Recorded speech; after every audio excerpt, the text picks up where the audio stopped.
Christmassy. Can you tell? I've got candy canes on my jumper and a Christmas mug, which seemed quite appropriate. So in lieu of doing Vlogmas, I thought, why don't I just do a video talking about the kinds of things that I would talk about if I were doing Vlogmas. Basically, this is a chat video with random stuff that I don't quite know where to fit into other places.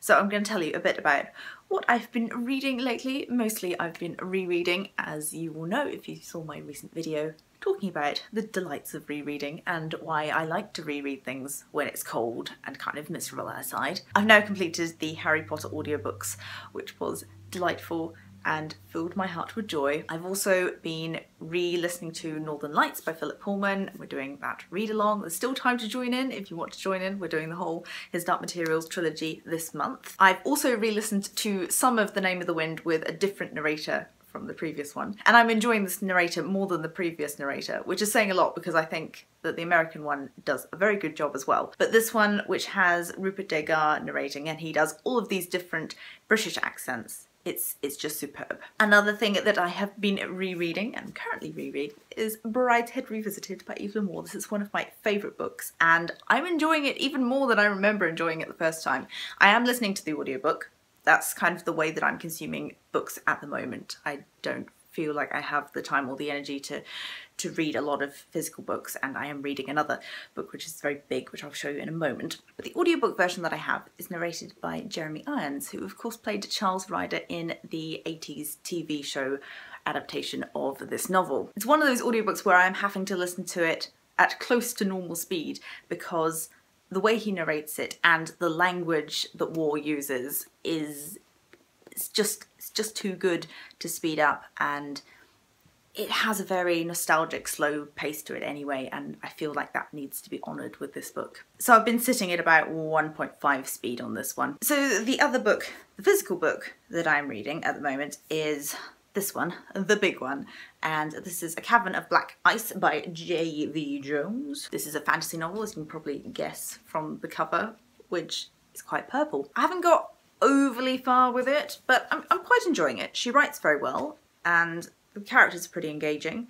I just haven't really had lots of time where I can sit down and read a lot of it, and with a book this size I feel like that's kind of what you need to do. This is why I generally read long books as audiobooks, because then I tend to pace it better, I tend to get through it at a more consistent rate. Whereas if I'm reading the physical copy, I tend to read a whole lot and then put it down for a week and then pick it up again, and it's just a bit sporadic and doesn't really make for the best reading experience. This is the way it's tending to go at the moment anyway. What does work well with this kind of sporadic reading is reading things like short stories, essays and poetry, and I have been working my way through Jen's lovely little poetry booklet that she did. All of the proceeds from these went to the book bus, and I will link Jen's stuff down below, but this is just delightful and so very Jen, and all the poems are quite short,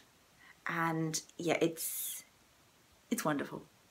Jen, you are wonderful, and this cover was done by Leo Nichols and it's just so pretty. I've got a few other books that I've sort of been dipping in and out of. One is Ariel by Sylvia Plath. I've been reading a few poems from this. I also started reading My Catherine Mansfield Project by Kirsty Gunn. This is a collection of essays. I think there's some fiction in here as well, and it's about her experience reading Catherine Mansfield and Catherine Mansfield's biography, and just lots of different threads brought together into this rather gorgeous little Notting Hill edition. So I'll let you know once I finish that what it is like. And I've also been trying to get through Fun Home by Alison Bechdel, and it's not that I'm not enjoying this, I really am, but I've been just having it next to my bed to read before I go to sleep, and I'm too tired, basically. I pick it up, I read a few pages, and then I zone out.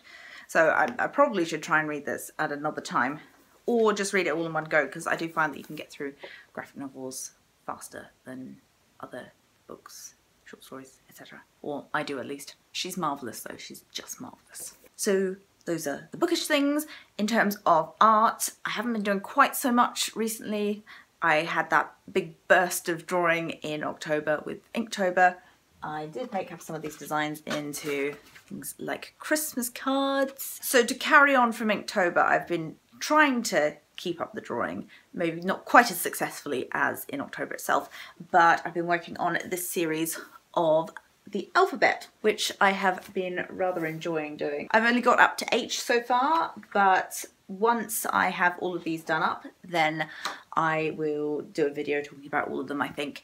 They're also all on Instagram if you want to see more details of those. I'm also starting a new job in the new year. I am going to be working at a bookshop again. I've really missed being surrounded by books all day, every day, so I am looking forward to that change. Aside from that, I've just sort of been getting organised for Christmas. I helped put up the Christmas tree yesterday in our flat. I am staying in London for Christmas this year, so we've been decorating the house, decking the halls, and after finishing this video, I'm going to do some Christmas wrapping. So all very exciting. Before the year is out, I do plan to do a video or two about my favourite books of 2015. I love this time of year on BookTube and seeing what people's favourites are from the year as a whole, and sort of if they manage to reach their reading goals.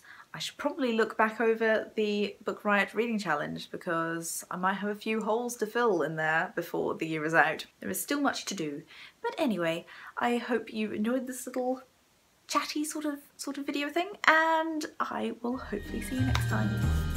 Bye!